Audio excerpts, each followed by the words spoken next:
안녕하세요. 저는 아들 한 명 키우고 있는 40대 초반의 이혼녀입니다. 얼마 전 이혼하고 홀로 살게 됐죠. 첫 단추를 잘 끼워야 한다는 말 다들 아실 거예요.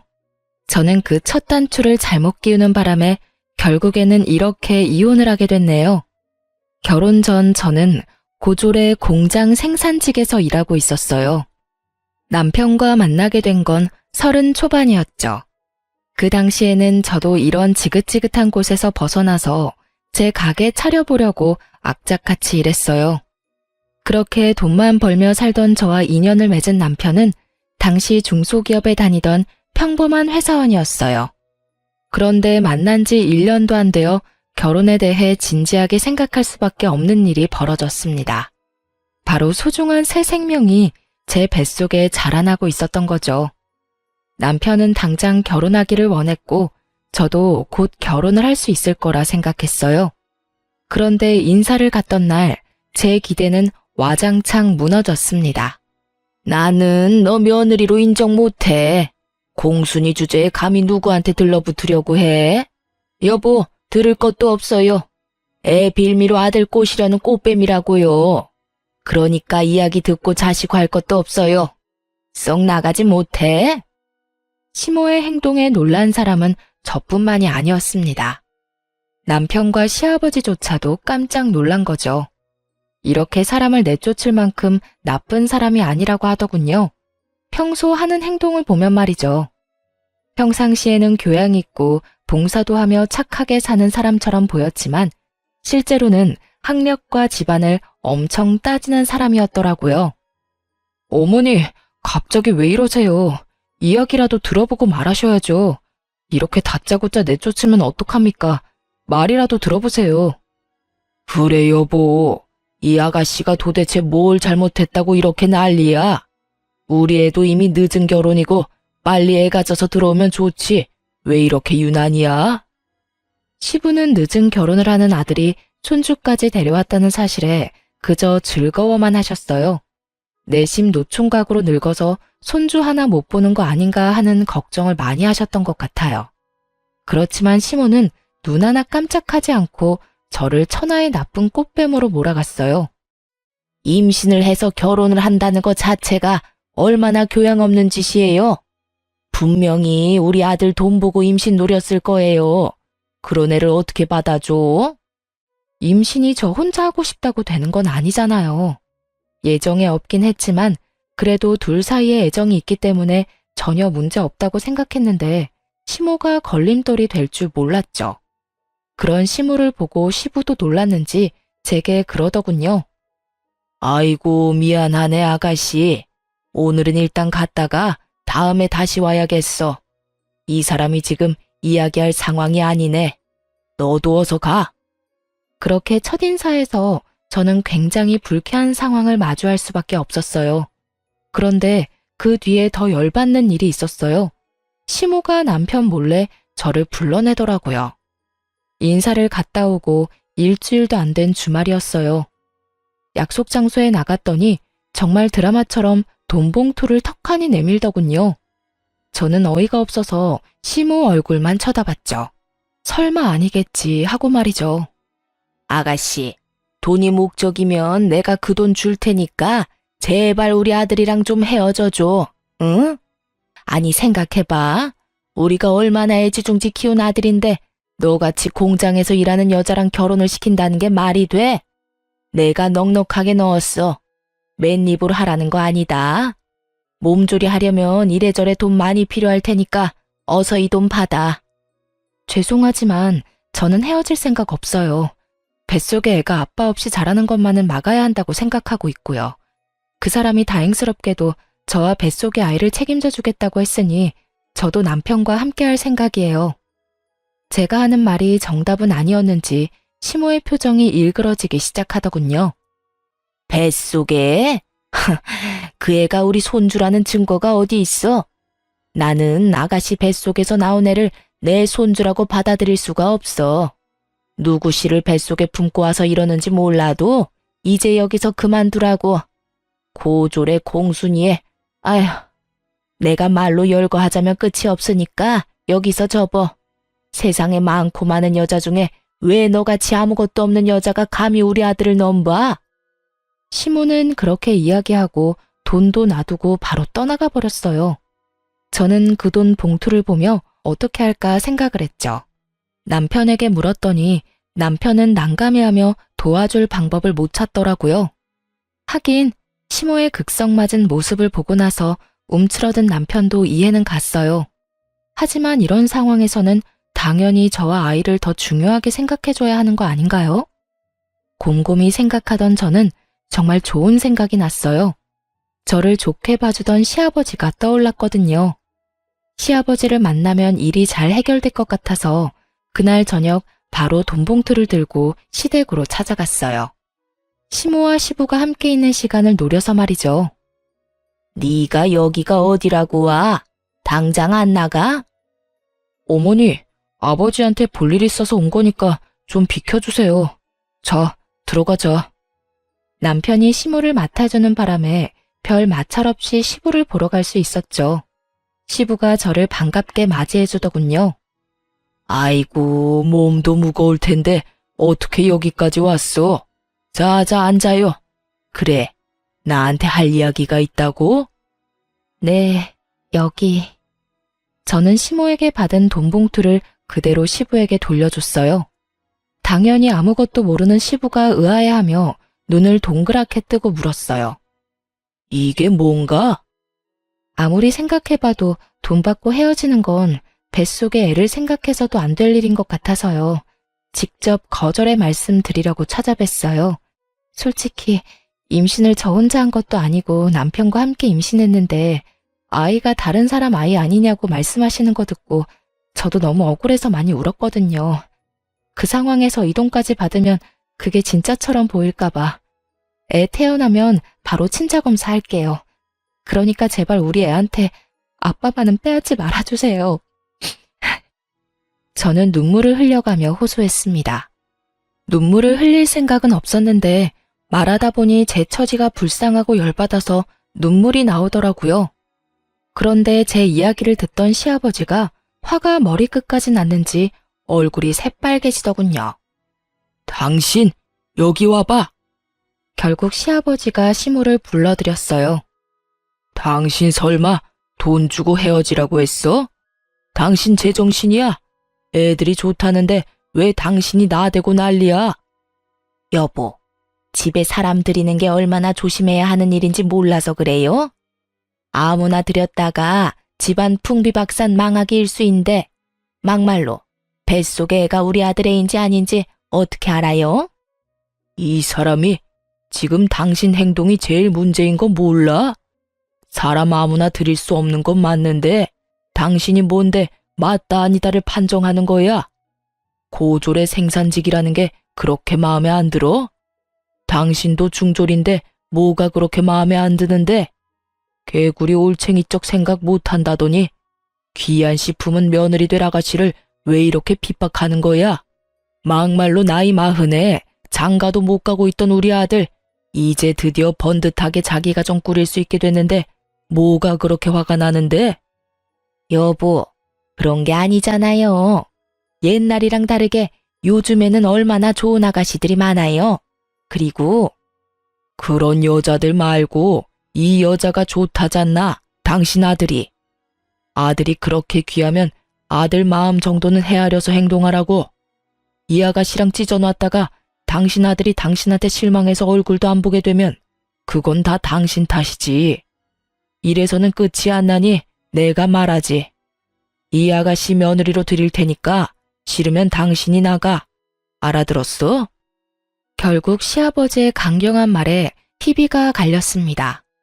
결국 그 자리에서 상견례에 대한 이야기까지 다 마쳤고 저와 남편은 결혼할 수 있다며 좋아했죠. 하지만 그 덕분에 저에 대한 시모의 앙금과 분노는 차곡차곡 시모 마음속에 정립이 되고 있었던 모양이었어요. 상견례 날 시모의 그 분노를 고스란히 느낄 수 있었거든요. 저희 집에는 아버지가 계시지 않아서 어머니 혼자만 나오셨거든요.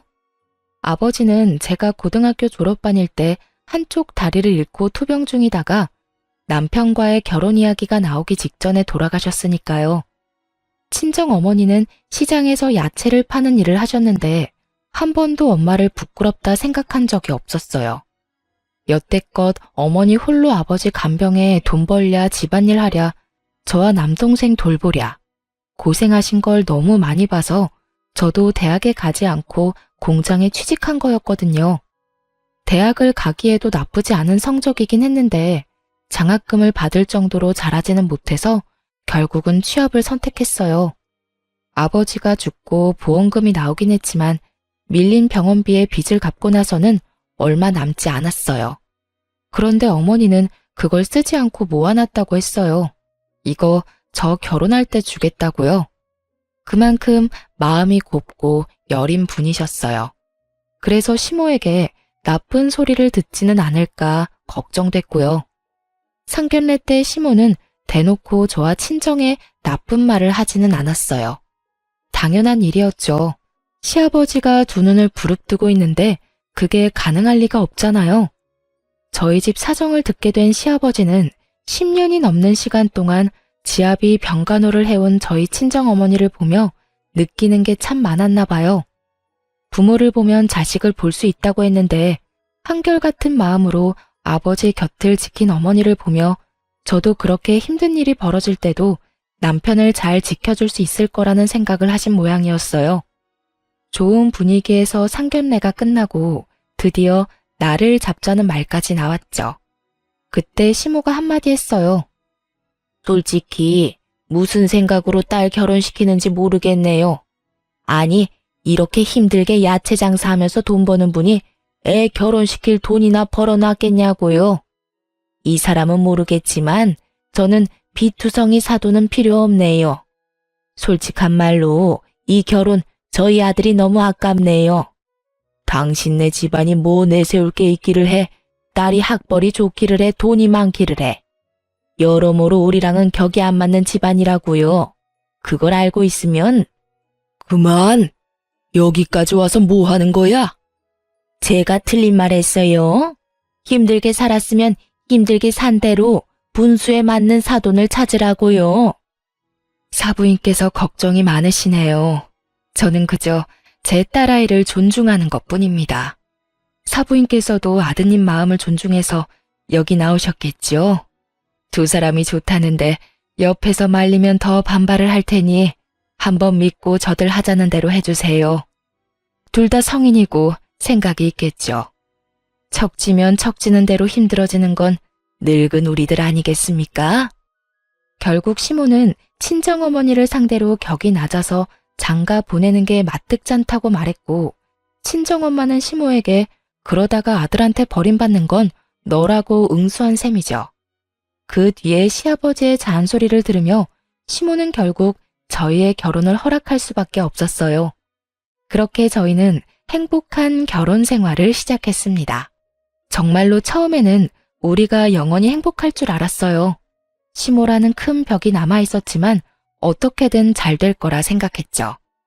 결혼 4개월 만에 아들을 낳았을 때 시아버지가 정말 좋아하셨어요. 그런데 아들은 외탁을 해서 저를 더 많이 닮았더군요. 그러자 시모가 냉큼 친자 검사를 해야 한다며 아들 세포를 채취해 가더군요. 시아버지가 정신이 있는 여자냐며 호통을 치는데도 시모는 그거는 절대 양보 못한다며 버티더군요. 그때 정말 기분이 더러우면서도 그래, 해볼 테면 해봐라 하는 그런 마음이었어요. 그 애가 남편 애라는 건 변함이 없는 사실이니까요. 그래도 시모가 중간에 무슨 수작을 벌일지 몰라 남편에게 부탁해서 직접 시부모님을 다 모시고 가라고 했어요. 그리고 그렇게 유전자 검사 결과가 나왔는데 역시나 남편의 친자임이 확실시 된 거죠. 결과가 나오고 시아버지가 시모에게 그랬어요. 이거 봐. 우리 손주라고 내가 말했잖아. 결국 시모도 그 결과에 대해 아무런 딴지를 걸 수 없었어요. 그 일로 시모의 입지는 현저히 줄어들었고 시아버지는 저와 손주인 제 아들을 어지간히도 예뻐하셨어요. 처음에는 시모가 너희들끼리 알아서 살라고 했는데 손주에 감동받으신 시아버지께서 본인 명의 아파트를 흔쾌히 신혼집으로 빌려주셨거든요. 그렇게 꽤나 순탄했던 결혼 생활도 5년 차에 접어들 때였어요. 하루는 남편이 급히 와서 제게 조심스럽게 말을 꺼냈어요. 사실 엄마 몰래 아버지가 이 집을 우리한테 증여해 줄 모양이야. 증여? 갑자기? 아무래도 우리 아들 엄청 귀하게 여기시잖아. 그래서 그런 것 같은데 그 증여세를 내야 하거든? 근데 증여세가 거의 8천 정도 나오는데 당신이 그 돈 좀 빌려주면 어떨까 싶은데. 내가 당신한테 맡겨둔 돈 3천이랑 당신이 모은 돈, 그리고 나머지는 대출 좀 쓰면 될 것 같은데 안 돼? 그게 사실은 내가 당신이 맡겨둔 돈 불려보려고 주식했다가 좀 많이 날렸거든. 지금 남은 돈이 얼마 없어. 당신 미쳤어? 그 돈이 어떤 돈인데 그걸 홀라당 날려먹어. 게다가 내 돈이잖아. 당신 돈도 아니고. 뜬금없는 남편의 고백에 제가 화부터 냈어요. 제 돈을 3천만 원을 날려먹었다는데 가만히 있을 여자가 어딨나요? 게다가 그런 주제에 돈을 빌려달라니. 화를 냈는데 남편이 천연덕스럽게 말을 꺼내더군요. 그러니까 미안하다고 이야기했잖아. 잘 들어봐. 당신 어머님이 가지고 계신 돈 있잖아. 당신한테 주기로 했다던 1억. 그거 빌려주면 내가 이 아파트 공동명의로 지분을 반틈 나눠줄 테니까. 어때? 1억 3천 내고 5억짜리 아파트 지분 가져가는 게 더 남는 장사 아니야? 그 1억은 아버지의 사망보험금에서 나온 돈이었어요. 온전히 따지자면 제 돈이 아니라 어머니 돈이었고요. 어머니가 저에게 주신다고 이야기는 하셨지만 제가 받지 않았던 돈이기도 하죠. 지금에 와서 어머니에게 달라고 하기에도 애매한 상황이었어요. 게다가 제 돈을 다 날린 주제에 저희 어머니 돈까지 빌리려는 남편을 보니 화가 나서 난리를 치고 싶었지만 이 아파트를 증여해준다는 말에 귀가 솔깃해진 건 어쩔 수 없는 일이었어요. 솔직히 제 돈 3천만 원을 다시 어떤 형태로든 돌려받을 수 있다는 생각이 들기도 했고요. 그런데 무턱대고 돈 빌려주는 것도 믿음직스럽지 않았어요. 언제 또 제 뒤통수를 칠지 모르니 저는 남편에게 한 가지 제안을 했어요. 그럼 우리 엄마한테 빌리자. 당신 명의로 차용증 쓰고 빌려. 뭐? 그냥 가져다 쓰면 되잖아. 무슨 차용증까지 써? 어차피 그냥 우리한테 줘도 5천만 원 넘으면 증여로 보니까 그에 대한 세금도 내야 한대. 그러니까 빌리는 걸로 하고 매달 용돈 드리는 걸로 차감하면 되잖아. 항상 용돈은 드리고 있으니까. 남편이 곰곰이 생각해 보더니 나쁘지 않은 생각이다 싶었는지 수락을 하더군요. 그렇게 친정엄마에게 1억을 빌렸어요. 그 돈을 받고 나오는 길에 남편은 절대로 시모가 있는 곳에서는 증여에 대해 말하지 말라고 하더군요. 그리고 며칠 뒤에 남편이 문서 하나를 사진으로 찍어서 보냈더라고요. 신혼집에 우리 둘 공동명의로 된 등기부 등본이었어요. 저는 한 차례 마음을 놓을 수 있었어요. 이로써 이 집안에서 제 위치가 좀 더 안정됐다는 생각이 들었거든요. 사실 제가 이런 것에 관심을 가지게 된 건 모두 시모 때문이었어요. 시모는 결혼 후부터 이혼할 때까지 저를 며느리라고 다른 사람에게 소개한 적이 단 한 번도 없었어요. 시아버지가 없을 때 시모의 친구들이나 친척들에게는 단 한 번도 저를 며느리라고 소개하지 않았거든요. 처음에는 이것도 시간이 지나면 고쳐지겠지 싶었어요. 그리고 저도 시아버지가 없는 자리에는 나가지 않았고요. 그런데 하루는 시모의 친구 아들이 결혼을 하게 돼서 두 분이 결혼식에 가게 됐는데 시아버지가 당일 급한 일이 생겨 가지 못하게 됐어요. 시모가 차를 몰 줄 몰라서 타 지역에서 하는 결혼식장까지 가는 게 너무 힘들다며 저희에게 부탁하더라고요. 남편에게 이야기했지만 하필 남편도 그날따라 바쁜 일이 있어 가지 못하고 저와 시모 이렇게 둘만 가게 된 거였죠. 솔직히 안 가고 싶은 마음이 가득했지만 어쩔 수 없이 나간 자리였어요. 어머, 어서 와. 잘 지냈지? 함께 온 이 사람은 누구야? 너 딸은 없었잖아. 며느리? 아니야. 그냥 우리 집에서 일하는 사람이야. 오늘 차 태워줄 사람이 없어서 데리고 왔어. 아, 그래? 그 이야기를 뒤에서 듣고 있는 제 심정이 어땠는지 다들 짐작이나 하실 수 있을까요? 저는 수치심과 분노로 미쳐버리겠더라고요. 남의 잔치를 망칠 수 없으니 집에 가려고 나왔을 때 시모에게 따졌어요. 어머니, 아무리 제가 미워도 며느리예요. 그런데 어째서 친구분한테 제가 며느리라고 말씀을 안 하시는 거예요? 도대체 언제까지 저를 외부 사람 취급하시려는 거냐고요. 당연히 내가 널 며느리로 취급하지 않으니 넌 외부 사람이지. 내가 언제 너 며느리라고 인정한 적 있어? 단 한 번도 없어. 어머님이 이럴 때마다 제가 얼마나 억장이 무너지는지 아세요? 너 힘든 거랑 나랑 무슨 상관이니? 내가 하지 말라는 결혼했으면 이 정도는 네가 감당해야 하는 일이지. 그리고 너 그렇게 따박따박 어른들 말에 말대꾸하는 건 누구한테 배워먹은 짓이니? 네 엄마가 그렇게 가르쳤어? 이래서 없는 집 자식들은 안 되는 거야, 응? 위아래 구분도 없지. 예의라고는 눈꼽만큼도 없지. 이러니 내가 부끄러워서 어디 가서 이야기를 못해. 네가 내 며느리라고. 시모의 말에 진짜 돌아버리겠더라고요. 남편과의 그 결혼 기간 동안 시모는 전혀 변한 게 없더군요. 결국 내려오는 내내 저는 환한 얼굴을 하고 있을 수밖에 없었어요. 그런데 더 어이없는 일이 그 다음에 일어났어요. 차 안에서 저와 한 차례 언쟁을 하고 난 뒤 시모가 어디론가 전화를 걸더군요. 네, 사부인. 제가 너무 어이없는 경우를 당해서 전화드려요. 어떻게 자식을 키우면 이렇게 아나무인에 무례한 사람으로 키울 수가 있어요? 우더른한테 두 눈 똑바로 뜨고 따지지를 않나. 어른 하는 일에 참견하면서 말대꾸를 하지를 않나. 아무리 시아버지가 오냐오냐 해준다 해도 시어머니에게 이러는 건 아니죠. 자식을 잘못 키웠으면 부모가 책임을 지는 법이잖아요. 경악스럽게도 그 자리에서 저희 어머니에게 전화를 걸어 제 욕을 하며 친정어머니까지 까내리더군요. 지금 뭐 하시는 거예요?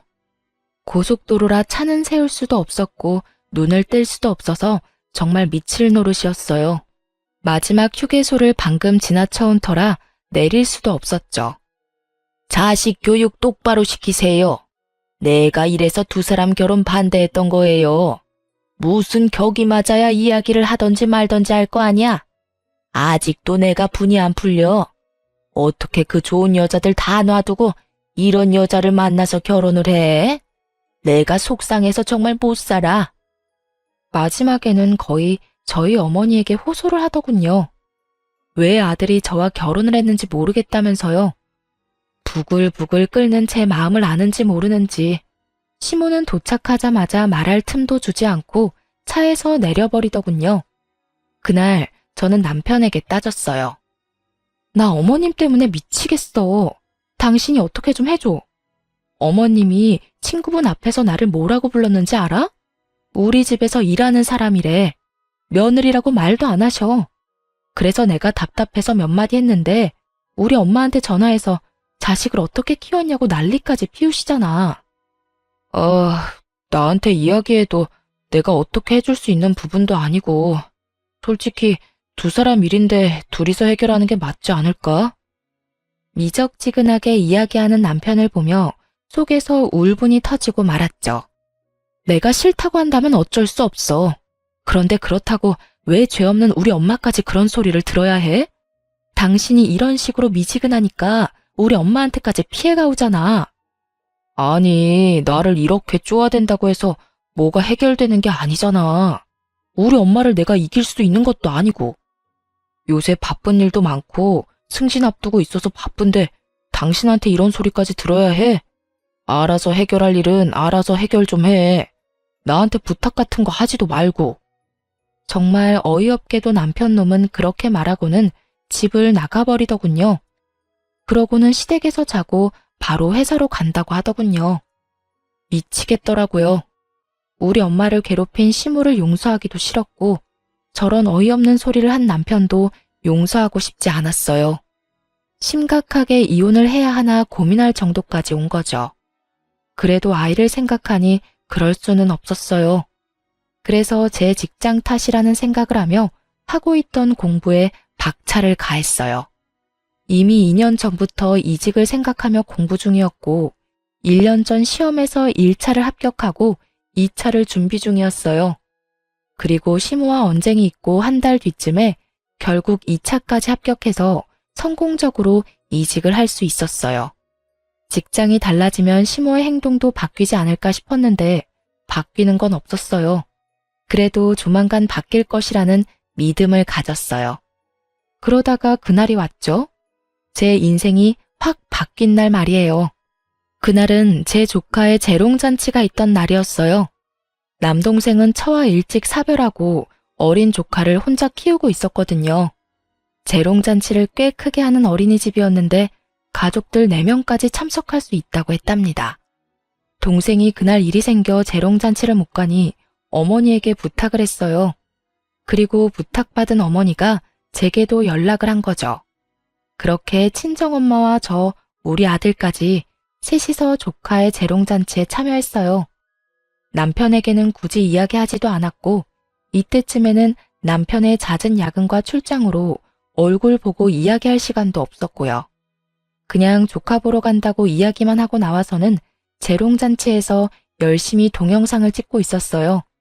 동생에게 보여줄 생각에 정말 열심히 찍고 있었어요. 그렇게 잔치가 끝나고 가족들이 와서 아이들을 데려가는 시간이 찾아왔죠. 그런데 옆에 있던 제 아들이 갑자기 아빠? 하더니 뛰어가더군요. 혼자 뛰어가는 애를 둘 수 없어 쫓아간 저는 참담한 광경을 목격하게 됐어요. 우리 아빠야. 아니야, 내 아빠라고. 한 남성을 사이에 두고 우리 아들과 아들보다 조금 어린 여자아이가 서로 자기 아빠라며 싸우고 있는 장면이었죠. 처음에는 해프닝이라고 생각했어요. 남편이랑 많이 닮은 사람인가 싶었는데 가까이 다가갈수록 남편이 너무 확실하더군요. 근데 갑자기 그 소란스러움에 한 여자가 등장했어요. 그 여자는 활짝 웃으며 제 남편에게 팔짱을 끼더니 이내 뒤에서 쳐다보는 저를 쓱 보곤 놀라서 팔짱을 놔버리더군요. 이내 아무 일도 없었다는 듯 자기 딸을 안아 올렸어요. 엄마, 우리 아빠잖아. 그런데 제가 계속 자기 아빠라고 우겨. 그 여자의 딸이 그렇게 말하는데도 그 여자는 자기 딸에게 아무런 말도 없이 굳은 표정으로 순식간에 사라지더군요. 옆에서는 수군거리고 난리가 났어요. 그 빵집에서 일하는 애 엄마 아니야? 재롱잔치에 이게 무슨 난리야? 설마 불륜이었어? 아니, 애 재롱잔치에 불륜남 데리고 오는 사람이 어딨어? 아니겠지. 근데 왜 저기서 도망가? 자기가 떳떳하면 네 아빠 아니란다 하고 알려줘야 하는 거 아니야? 수군수군 들려오는 소리를 놔두고 뛰쳐나가고 싶었지만 제 아들 때문에 그것마저도 할 수 없었던 제 기분을 다른 사람들은 짐작도 못할 거예요. 남편 앞에 와서 저는 남편을 조용히 쳐다봤어요. 아무 말도 안 하고. 그랬더니 남편 얼굴이 하얗게 질리기 시작하더군요.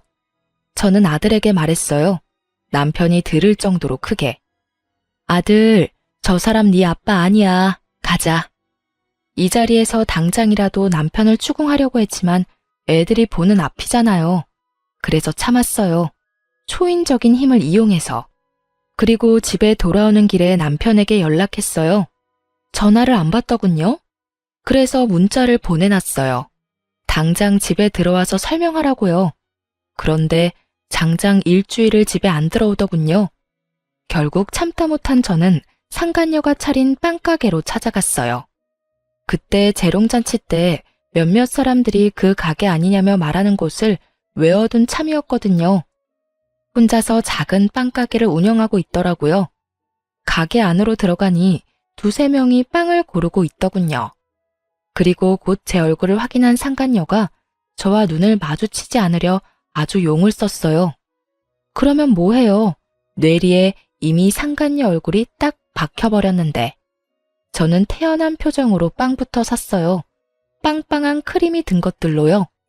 그리고 계산을 했죠. 정당하게 주고 산 빵을 봉투 넣어주는데 제가 그걸 들고 상간녀에게 물었어요. 우리 남편 어딨어? 당신이 데리고 있는 거야? 당신은 알지? 지금 어디 있는지. 상간녀가 당황했는지 제게 그러더군요. 지금 영업 중이에요. 나중에 영업 끝나고 말할게요. 여기서 이러면 영업 방해라고요. 내 남편 상간녀한테 행방불명된 남편 행방 물어보는 것도 영업 방해야? 소송 걸고 싶으면 걸어. 나도 어차피 당신 상간녀로 소송할 거니까. 내 남편 행방 묻는 건 영업 방해고 내 남편 꼬셔서 데리고 사는 건 잘못이 아니다.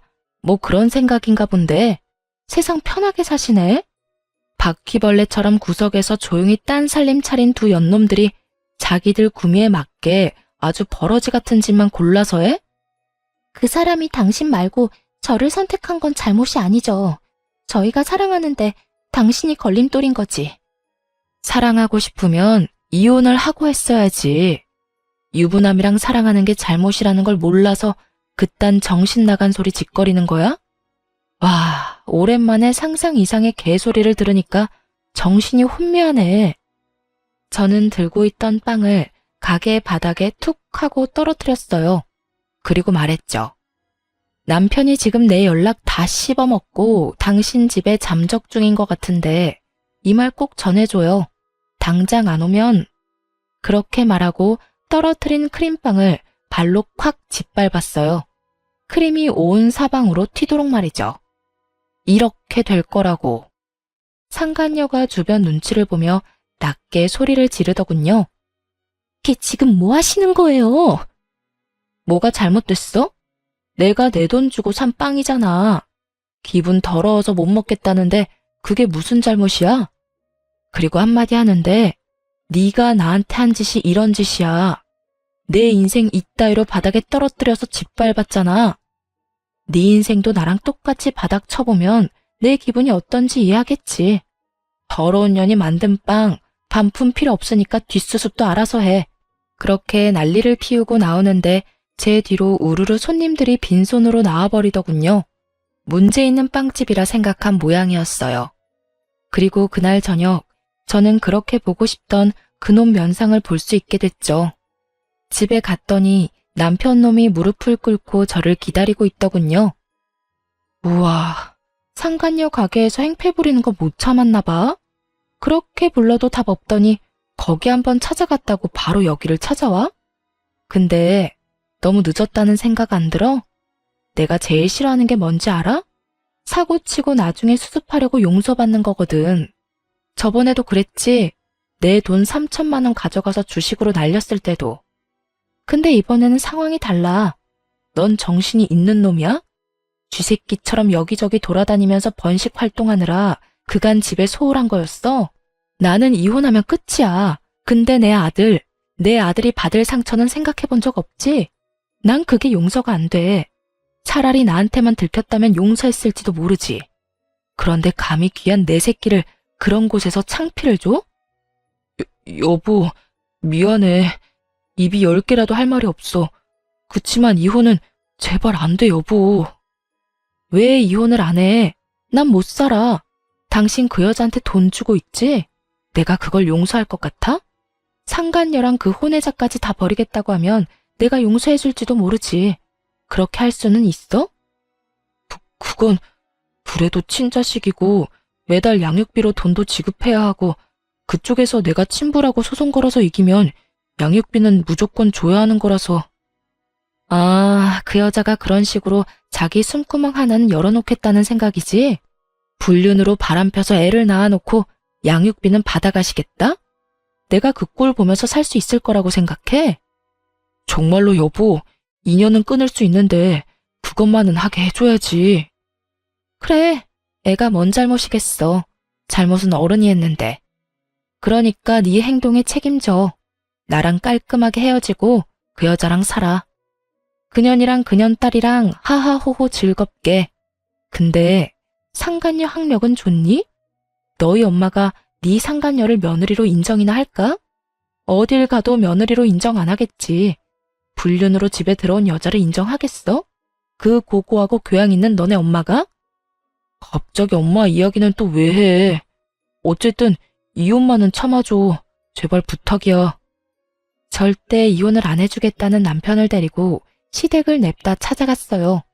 그리고 까먹지 않고 친정엄마에게 받아둔 차용증까지 챙겨갔죠. 시댁 가서 남편이며 시모며 다 정리해버릴 생각으로요. 이미 제 마음속에는 이혼 말고 다른 길은 없었거든요. 고개도 못 드는 남편 놈을 데리고 가니 시모가 꽥 소리를 지르더군요. 네가 여기는 무슨 일이냐? 용건 없으면 코빼기도 보이지 않더니. 무시하고 들어가니 다행히 시아버지도 계시더군요. 저는 모두가 보는 앞에서 남편과 상간녀, 상간녀의 딸과 제 아들이 마주한 그 개판 같았던 날의 동영상을 틀어줬어요. 이게 뭐야? 예상대로 시아버지가 깜짝 놀라더군요. 아버님, 저 이 사람하고 이혼하려고요. 바람도 폈는데 애까지 있어요. 근데 이 사람이 이혼을 안 해주겠대요. 그 여자랑 관계도 못 끊을 거면서. 어떻게 저한테 이럴 수가 있어요? 우리 아들이 얼마나 상처를 받았는지 이 남자는 생각도 없어요. 그 여자랑 모든 관계를 끊으랬더니 그것도 못한다잖아요. 그런 제가 남편과 결혼 유지할 필요가 있겠어요? 그러니 공동 명의로 된 우리 신혼집 팔고 저희 어머니가 빌려준 1억이랑 제 돈 3천만 원 먼저 돌려받고 싶어요. 잠깐. 너 무슨 말 하는 거냐? 신혼집이 공동명의라니. 시아버지가 처음 듣는 것처럼 눈을 동그랗게 뜨고 제게 되묻더군요. 저야말로 당황해서 차용증을 내밀며 말했죠. 아버님이 그때 남편한테 집 증여해준다고 하셨잖아요. 남편이 그때 돈 빌려가서 공동명의로 해준다고 했는데. 저는 쎄한 느낌의 남편놈 얼굴을 쳐다봤어요. 똥 됐다는 표정으로 눈만 질끈 감고 있는 남편놈 얼굴이 보였죠. 나는 증여를 한 적이 없다. 너 이게 무슨 이야기인지 당장 말해봐. 남편이 아무 말도 못하고 우물쭈물 하더군요. 시아버지가 버럭 노성을 질러댔어요. 그 돈 어디다 썼는지 말하라고 했지? 여자 가게 낼 때 빌려줬어요. 1억 3천만 원. 그리고 딸 양육비로도 좀 주고 그랬어요. 아이고, 이런 미친놈을 봤나? 불륜을 제 돈으로 한 것도 아니고 제 마누라 돈으로. 시아버지의 집은 증여가 된 게 아니었고 제게 보여준 건 위조된 문서였던 거죠. 당황해서 열받은 저보다 더 화가 난 게 시아버지였습니다. 바람이 난 것도 모자라서 지금 간도 크게 이 애비 집으로 사기까지 쳤어? 네가 정신이 있는 놈이냐 없는 놈이냐? 도대체 뭐가 모자라서 바람을 피웠어? 아버지, 어쩌다 보니 그렇게 된 거예요. 그리고 지금은 와이프보다 그 여자한테 더 마음이 가고. 이놈, 그걸 말이라고 해? 조강지처가 두 눈 부릅뜨고 앉아있는데 뭐? 내가 너를 그리 키웠어? 누가 책임감 없이 싸지르고 돌아다니라고 했냐? 너 어떡할 거야? 지금 이 상황 어떻게 수습할 거냐고? 어떻게 하긴요. 아버지가 돈 좀 빌려주시면. 안 된다. 절대로 못 빌려줘. 네가 알아서 처리해. 왜 네가 싸지른 똥을 내가 치워야 한단 말이냐? 아유, 여보. 헤어지고 싶다는데 그냥 헤어지게 내비둬요. 왜 당신이 화를 내요? 얘네 결혼할 때 당신이 아들이 좋다는데 결혼시켜주자고 그랬잖아요. 이제는 아들이 싫다는데 그럼 당신 논리대로 이혼 도와줘야죠. 시모는 이 상황이 아주 신나서 열심히 나오는 대로 짓거리더군요. 그 꼴을 보기 싫었던 저는 시모에게 말했죠. 어머님은 저희 어머니한테 들을 말 있으시잖아요. 당장 통화시켜드릴까요? 제 말에 시모가 어이없다는 표정으로 저를 보더군요. 갑자기 사부인에게 전화를 왜 하니? 남편이 불륜을 저질렀잖아요. 그렇게 나쁜 짓을 했는데 그럼 저희 어머니한테 전화를 하셔서 사과해야죠. 너희 일은 너희가 알아서 하는 거지. 어째서 내가 사부인한테 전화를 해? 어머님께서 저번에 친정어머니께 전화하셔서 막말하셨잖아요. 제 학력이 낮아서 어디 가서 며느리라 말하기 부끄럽다고 윽박질렀잖아요, 우리 엄마한테. 고속도로 위에서 자식 교육 똑바로 시키라고 전화한 거 기억 안 나세요? 기억나게 해드릴까요? 블랙박스 녹음본도 있는데. 제 말에 시아버지가 깜짝 놀라더군요. 시모는 제 말에 시부 눈치만 보고 있고요. 너는 왜 그런 말을 여기 와서 해? 이혼하려면 곱게 헤어지면 될 거 왜 여기 와서 설쳐? 나가. 당장 나가서 너희들끼리 이혼을 하든 말든 마음대로 해. 당신 설마 지금 한 말이 다 사실이야? 지금 사부인에게 그런 짓을 한 게 진짜냐고? 여보, 아니, 며느리가 먼저 사람 속을 긁잖아요. 그래서 제가 화가 나서 사부인한테 한마디 했죠. 그게 무슨 잘못이라도 돼요? 자식 잘못 키웠으면 잘못 키운 사람이 욕먹는 거야 당연한 거고. 당연? 뭘 어떻게 생각하면 그게 당연한 일이 되는 거야? 아이고, 마누라며 아들이며 갑자기 이게 다 무슨 일이야? 그렇게 교양거리더니 당신 교양은 어디다 팔아먹었어? 자기가 뭘 잘못한 건지도 모르고 감히 나한테 큰 소리를 쳐? 내가 미쳤지. 저런 인간들도 가족이라고 여태까지 그 고생을 하며 먹여 살렸다니. 나가. 당장 나가.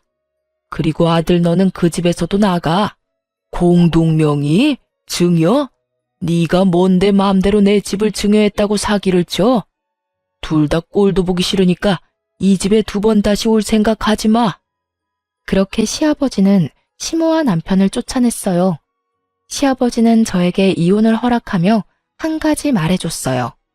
합의 이혼하면 위자료 명목으로 우리가 살던 그 신혼집을 주시겠다고요. 저를 위해서라기보다는 손주를 위해서인 것 같았어요. 실망시킨 남편보다 앞으로가 기대되는 손주에 대한 사랑이 더 큰 모양이었어요.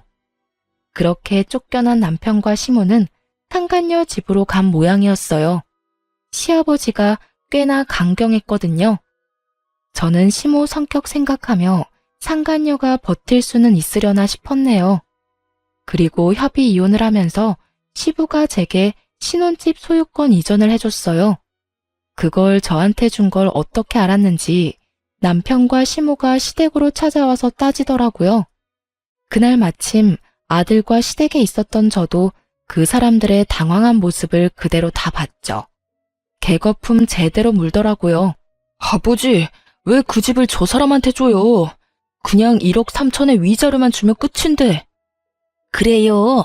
그 집이 어떤 집인데 한두 푼 하는 것도 아니고 자그마치 5억이나 되는 비싼 집을. 조용히 안 해? 조용히 하긴 뭘 조용히 해요. 당신 혼자 독단으로 처리할 일 아니라고요. 엄마 말씀이 옳아요.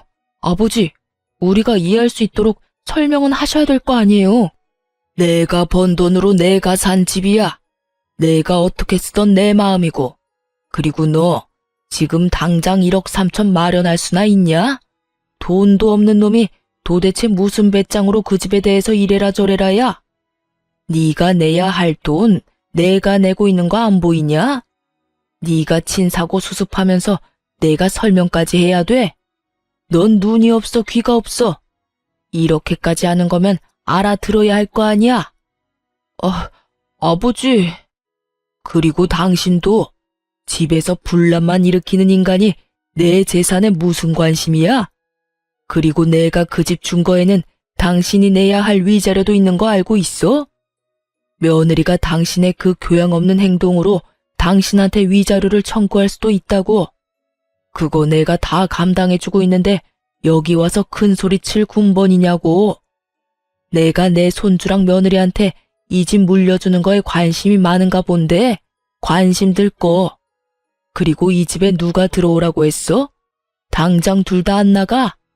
집안 망신의 돈까지 다 날려먹은 인간들 주제에 뭐 잘났다고 여기 와서 낯짝을 들이대? 자기 밥그릇 뺏길 것 같다고 헐레벌떡 뛰어와서는 개새끼 마냥 낑낑대는데 제발 좀 그만해. 너네한테 줄 건 단 하나도 없어. 결국 시부가 남편과 시모를 쫓아내버렸어요. 어찌나 속이 시원하던지. 그런데 벼랑간 두 사람 사이에 시비가 붙어버리더군요. 이게 다 뭐야? 너 때문이야. 네가 바람만 안 폈어도 이런 일 없어. 아니, 처음부터 그런 여자랑 결혼만 안 했어도 이런 일 없었을 거라고. 시모가 먼저 아들 탓을 하더군요. 그의 또 아들은 지지 않고 맞받아치고요. 왜 그게 제 탓이에요? 엄마가 경거망동하면서 그놈의 교양 찾느라 이 여자 저 여자 다 싫다고 해서 그렇게 된 거지. 그리고 장모님한테까지 전화한 건 선을 넘은 거죠. 어떻게 그게 내 탓이야? 너가 애초에 그런 여자를 안 만났으면 됐지. 와이프 아니더라도 엄마 마음에 드는 사람이 있긴 해요? 같이 살던 그 사람도 이제 엄마랑 나 버리고 애랑 도망갔잖아요. 아니, 기생충처럼 들러붙어 사는 주제에 무슨 시집살이를 그렇게 심하게 시켜요? 그 여자가 있어서 그나마 살았는데 냉큼 쫓아내기나 하고. 뭐? 어이가 없어서 네가 왜 그런 여자들만 만나는 거지? 너한테 문제가 있는 거라는 생각은 안 해봤니? 네 배로 나았지만 참 나쁜 놈이야 너도. 내가 이렇게 애지중지 키웠는데 결국에는 엄마 탓이지? 엄마가 잘못했으니까 탓을 하는 거죠. 쫓겨난 주제에 주인처럼 굴면 누구라도 화내겠죠. 엄마랑 있어 보니까 전 부인이 왜 그렇게 나더러 닥달을 했는지 알겠어요. 안 보는 게 속 편하지. 어휴. 결국 둘이서 집 앞에서 싸우다가 다시 나온 시부의 노성에 결국 깨갱하고 돌아가 버리더군요. 그렇게 시아버지 덕분에 깔끔하게 협의 이혼을 할 수 있게 됐어요.